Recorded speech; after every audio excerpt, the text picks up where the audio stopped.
In this video, we're going to be talking through the running demands of hockey. We're going to be looking through the differences across different playing levels, the differences in positions, and also we're going to be looking at what actually constitutes a running profile, both from total distances run, the number of high-intensity actions that are required of players, and also things like the number of high-speed accelerations and decelerations, and ultimately what characterises the conditioning requirements of hockey. So in this first section, looking at physical demands, really we're trying to lay the foundation for when we talk about, in future sections, how you actually go about programming and training for those demands. So just to recap from the previous video, ultimately what we're trying to understand here is the demand side of the equation when we look at the demand versus capability equation. And then when it comes to the assessment, we can look at actually determining someone's capability as an athlete relative to those demands. So specifically in this video, we're looking through what those running demands are, what it looks like, and laying a foundation for future training prescription and individualization of training based on assessments that are aligned to these demands. So to begin with, as an overview, these are the kind of key areas we're going to look at to begin with. Why we need to know the running profile. We're looking through that in a little bit of detail. What the characteristics of hockey are as a sport, because kind of succinctly what the characteristics are, not just in terms of like the high level detail, but really just what you characterize it as a sport. What is a running profile ultimately? So kind of what components would we be looking at when we're looking at a running profile? We've already looked at an injury profile. So now we're going to be looking at what constitutes a running profile, what those running demands actually are, and then ultimately what those positional differences look like and future implications for training prescription, which is ultimately what matters here. When we think about it, it's important to understand those demands, but ultimately we have to have implications here for when it comes to designing a program, what are we going to do with this information? And that's ultimately what I want you to take away from this specific video. So why do we need to know this? Why do we need to know about that running profile? Why overall is it important? Firstly, we need to develop insights into physical profiles. We've spoken about briefly already that demand capability equation. So ultimately it comes down to understanding the key physical requirements from a running perspective, and that enables you to develop insight into someone's overall physical profile. So imagine you first start working with an athlete, or you're wanting as an athlete to test yourself and your overall capabilities. Understanding what your physical profile looks like is so important in order to be able to individualize a program and ensure that what you're doing is aligned with key physical outcomes. And then secondly, it allows us to increase the physical capability of players, because if on one side of the equation we know what the capability looks like, and on the other hand, based on this information, we know what the demand being placed on the system is and on specific tissues, we can create a program that is coherent and aligned with those physical demands. So ultimately, it lays the foundation to be able to bridge a gap between what we need to be able to do, what you can do, and a program that hopefully gets you closer towards being able to meet the demands and hopefully exceed the demands, as we'll speak about in a second, of the sport. So hockey specifically enables you to understand what the profile looks like of a hockey player, what's their sprint characteristics look like, are they more aerobic dominant, are they more sprint dominant, and then ultimately enables you to increase the physical capability of players.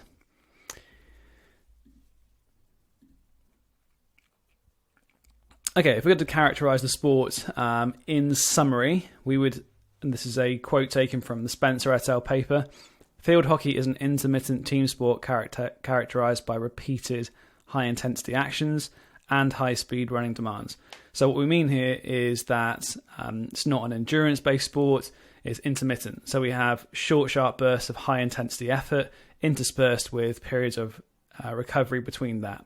And that's obviously going to differ depending on the level of the sport, the position you play in, and a number of other factors which we'll touch on in a second.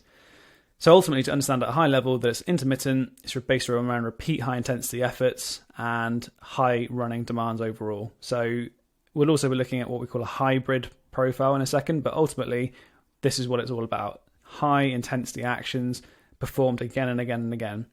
And this will help to shape and start to form ultimately what a conditioning program should look like for a hockey player. Okay, what constitutes a running profile? There are 4 kind of key components to this. Number 1 is the total distances covered. And typically this is measured in kilometers. So we'll be looking at the numbers in just a second. We're probably looking at around something between 6 to 9 kilometers in a game. The high-speed running demands. High speed is typically taken above 5 meters per second or 18 kilometers per hour. This is taken as an arbitrary number, though. So when we're comparing different playing levels and also comparing men's and women's hockey, it is not a relative score. It is an absolute number. So you have to take that into account when we're looking at differences between different playing positions, different playing levels, and different research in men's and women's hockey, because there will be little differences there based on the fact that it's a absolute number, not a relative number. But ultimately, it's important to know, what does the demand look like for players above these sorts of speeds? And these are the sorts of speeds that's going to start to feel like sprinting, and therefore is what places the greatest amount of stress on tissues, is the greatest amount of recovery required after doing lots of it, and ultimately the kind of running that's going to leave you a little bit sore, particularly around tissues that are doing a lot to A, create more propulsion, and B, decelerate you. So things like the hamstrings are often going to feel more sore after lots of high-speed running. Work rate is then per minute you're on the pitch. How much work are you going to be doing, or how much work is an individual player going to be doing? This is measured in meters per minute, or sprint meters per minute. Meters per minute would just be very simply the total distance you've run divided by the minutes you were on the pitch for. So, for example, if you were on for only 10 minutes and you did 100 meters, you'd obviously do 10 meters per minute. Obviously, the numbers will be a lot higher than that, but that just gives you a very simple way of doing the maths. And the sprint meters per minute would be the high-speed running meters, i.e. speeds run above 5 meters per second or 18 kilometers per hour, divided by the total minutes that you're on the pitch for. This is useful because a player or 2 players performing the same amount of total work, as in total distances and high-speed running being similar, but one player's been on the pitch for 5 minutes longer, means that the player who was on the pitch for a little bit shorter would have done more relative work than the other player. The way we can measure these things is through GPS, so not everyone obviously has access to this, but if we don't have access to it, it just gives you useful insights from research around what positions are required to do more high-speed running, which positions are required to do more sprint meters per minute, which positions are likely to cover more total distance and be on the pitch for more of the time. Some of these things you may start to be able to work out in your own mind based on experience, based on a little bit of intuition. But if you give a very broad summary before we go into the detail, you'd probably say that a centre-back is going to cover likely more total distance because they'll probably be on the pitch for longer, but the total amount of high-speed running will be a little bit lower than a midfielder, and the player that's going to be doing the most amount of sprint meters per minute on the pitch, even though the total minutes may be less, is likely to be a forward. And then finally, high-intensity actions. So we're looking at things like accelerations and decelerations above a given threshold of speed. This depends on the research that you look at, but ultimately this feeds into the characteristics that we've already mentioned about hockey being an intermittent, high-intensity, repeat sprint ability-based sport. So these are the kind of core ones that we need to know about. Hockey is a hybrid sport. So what we mean by this is there are multiple different things that hockey requires of you as a player. Firstly, you need to have a well-developed aerobic capacity because you're going to need to be able to perform a lot of running. You need to be able to recover between high-intensity bouts of work overall. And if you're doing multiple matches on multiple days in a tournament, for example, you're also going to have to recover between those days in order to perform again on the next day. So players with a very well-developed aerobic capacity can cover more total distance, more high-speed distance, more high-intensity actions, and can recover faster between days, which is obviously very important. Repeat sprint ability is the characteristic of hockey. So the better you can perform sprints repeatedly, the more impact you're going to have on the game, both from your initial sprint time, so how quickly you can sprint initially, and then how quickly you can follow that up with other high-intensity efforts without dropping off in speed. Maximal sprint speed, because this is the ceiling of your running velocity that you can achieve. So the higher your sprint speed goes, the greater your what is called anaerobic speed reserve, which we'll be covering in the conditioning section. And ultimately, the less relative speed you're having to run at. So imagine someone who takes their top speed from 8 to 10 meters per second, and they're then being asked to run at 5 meters per second, as in the threshold for high speed running. The relative percentage of that reserve they have from their aerobic level to their max speed level, which is what we call anaerobic speed reserve, the less work they're having to perform, relatively speaking. So it's less physiological tax on the body relative to that threshold of speed that they can achieve. And then finally, lactate buffering. The element here we're looking at is the ability to clear lactate when we're performing high intensity anaerobic work. And this is something, again, we'll be touching on in more detail on a later date.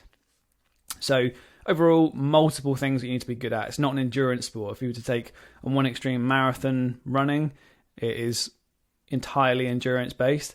And on the other end of the extreme, a 100-meter sprinter is entirely anaerobic based. Hockey is a hybrid in the middle, which requires a number of different things. Well-developed aerobic capacity and the ability to perform repeated high-intensity sprints. And if there was another sport that you could probably compare it with, obviously things like football or rugby sevens are ones that stand out, because similarly you need to have a high developed aerobic capacity, and on top of that you also have to perform lots of repeat sprints. So in terms of running demands, there's various research here. So there's international women's hockey and men's hockey at both, within the men's hockey there's international and national. So there's, obviously by playing level it will differ. Broadly speaking though, the two main pieces of research taken from women's hockey would suggest that anywhere between 5.5 to 7 kilometres is about right for total distances covered. So on average, players will be expected to run 5.5 to 7 kilometres worth of total distance.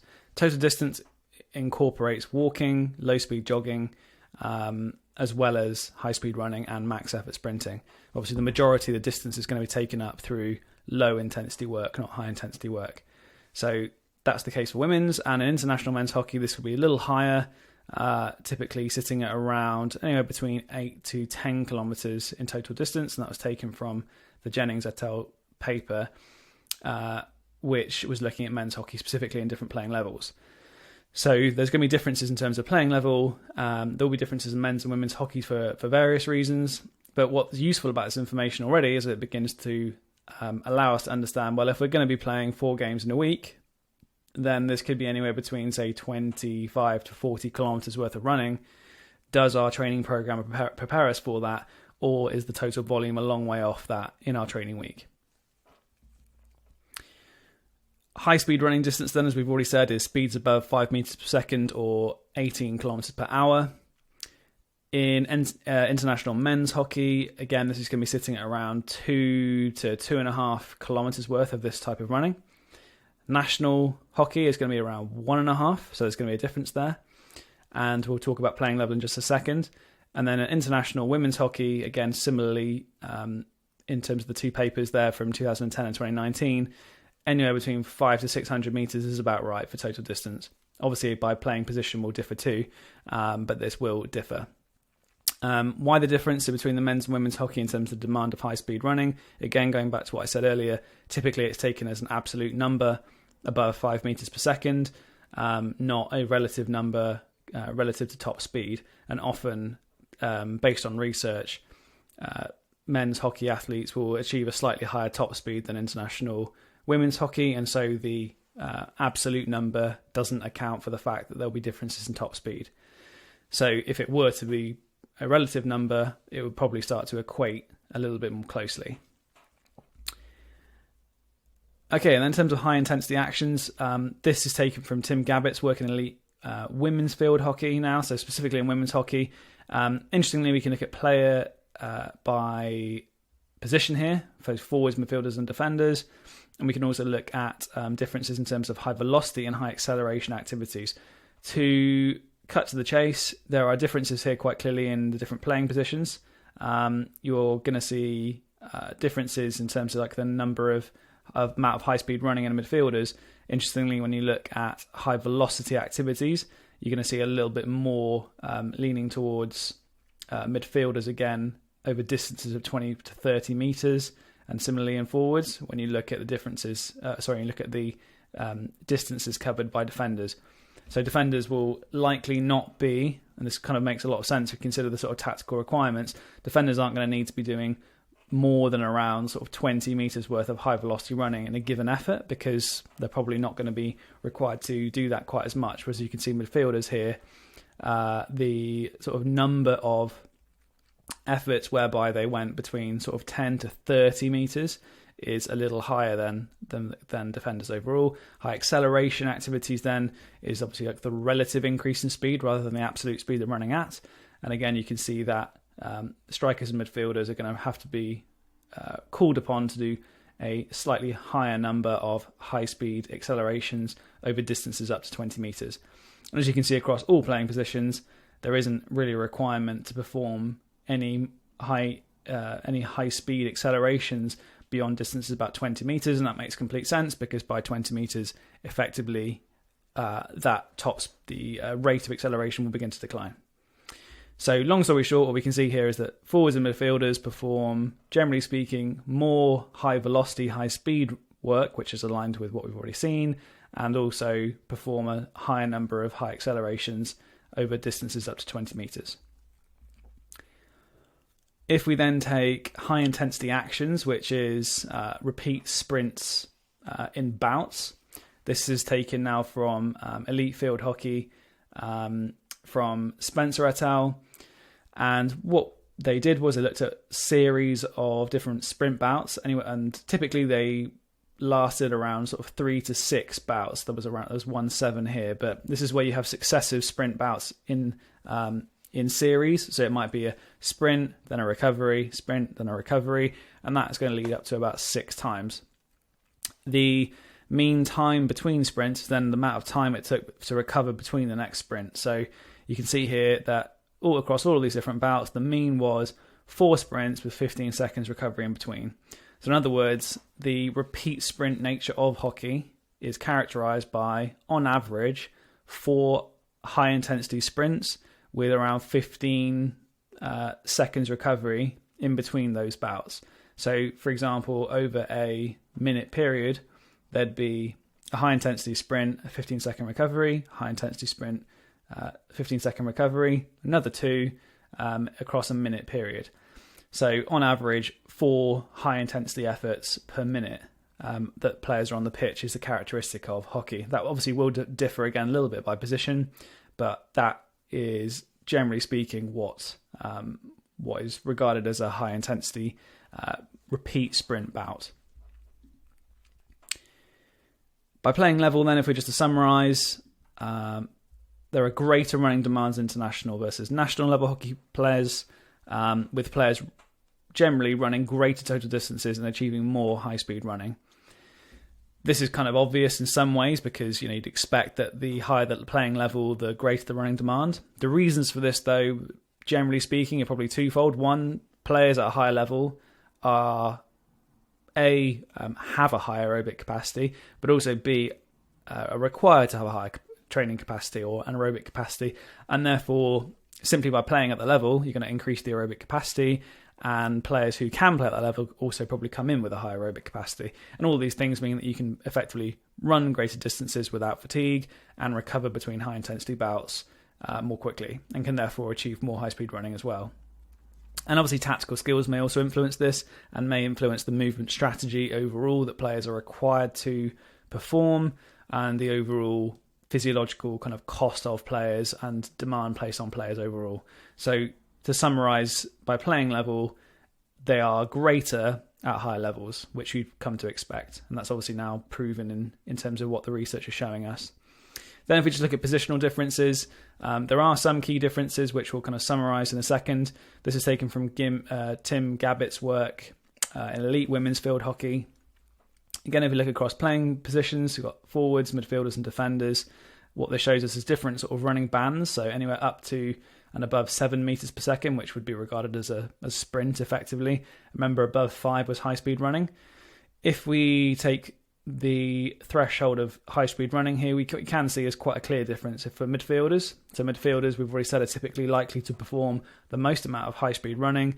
And here we can see that typically in the elite women's game, the players here who are midfielders are likely to achieve slightly more high-speed running, around 570. And if we compared that with defenders, that's around 369. So a relatively large amount of difference there. There is obviously quite a large difference in terms of the ranges that you'll see, but generally speaking, midfielders are going to be performing more high-speed running than defenders, and likely a bit more than strikers as well. But if we look at total distances, again, we notice that forwards will typically perform a little bit less total distance, and when compared with midfielders will achieve slightly more. Again, defenders will achieve a little bit more than defenders too. So taken together, defenders will likely achieve quite a lot of total distance. Often midfielders will perform even more than them. There's more high-speed running performed by midfielders than other positions, and typically the attacking lines, midfielders and forwards, will probably achieve and be required to perform more high-speed running and high-intensity efforts than defenders. Okay, so yes, in summary, then, the defenders often achieve more total distance and high-speed decelerations, interestingly, than other positions. This is often because of things like counter-attacks, having to stop and sprint in a different direction, or as a breakthrough, or having to kind of quickly change position based on where the ball is going. Midfielders most likely to achieve the highest total sprint distance in a game and perform the highest work rates. So per minute on the pitch, a midfielder is probably going to be doing the most amount of work. And then forwards typically perform the highest volumes of high-speed running and perform a greater number of high-intensity actions per minute. So the one thing that stands out in research with forwards is that they're likely to perform the most amount of sprint distance per minute that they're on the pitch, whereas midfielders will probably achieve the largest absolute running volumes in terms of high-speed distance. So forwards probably a little bit more intensive in terms of the per minute ratios. Midfielders probably in terms of absolute sprint distance is a bit more. And in terms of total distance overall, defenders are probably going to be achieving more and also high-speed decelerations. So all of this is interesting, and it starts to give us information that allows us to build programs that meet the needs of playing lines just as much as it is around individualization by individual need as well, which we'll look at in training principles in the next section. If we were to put this into a hierarchy of need, and this is a kind of model that I've used pretty successfully and I think makes a lot of sense, a hierarchy of need essentially suggests that at different levels, the component in that level becomes more and more important. And at the bottom level, robustness, which I would include things like tissue capacity, mobility, and maximum aerobic speed, are things that prevent players from getting injured. And there's a quote which says that the best ability is availability. And if you're really fast and you've got amazing repeat sprint ability and you can do all of those things we've mentioned already and perform 4 sprints per minute with minimal recovery between and be absolutely fine, but you've got injuries all the time, it kind of doesn't matter. So ensuring you're on the pitch all the time is more important, and therefore placing a high value on maximum aerobic speed and something called critical speed potentially early on is arguably more important than trying to chase after improving repeat sprint ability immediately. We're using high intensity training methods because not only is A, that likely to cause some injury, but also B, it may not address the underlying injury risks first. So working through a system like this, is my belief that you should be trying to target increases in maximum aerobic speed to begin with. Once they are in a position that you're happy with, let's say, for example, in an arbitrary number above 4.2 meters per second, and you're happy with that, then you start to worry about, okay, let's try and really push on with some max velocity sprinting now and try and increase that ceiling overall.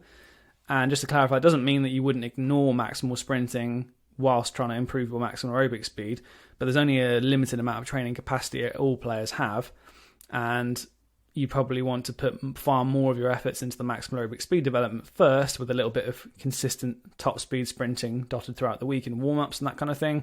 And then once that target's achieved, the other becomes apparent. So you would start to put more of your training efforts into increasing max velocity and have small dosages of high intensity efforts throughout the week to keep your maximum aerobic speed topped up. And then once you've got a well-developed mass score and you've got a high max velocity score, you can then begin to try to improve or try to kind of, through the repeat sprintability test, determine what's the next logical step to try and improve on that physical quality.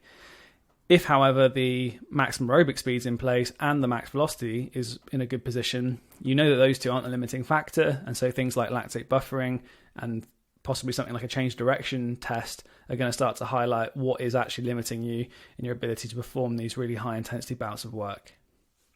So this kind of model will be something I'll touch on throughout this course, but I just wanted to give you a quick overview of how that would apply in a conditioning sense. Okay, implications.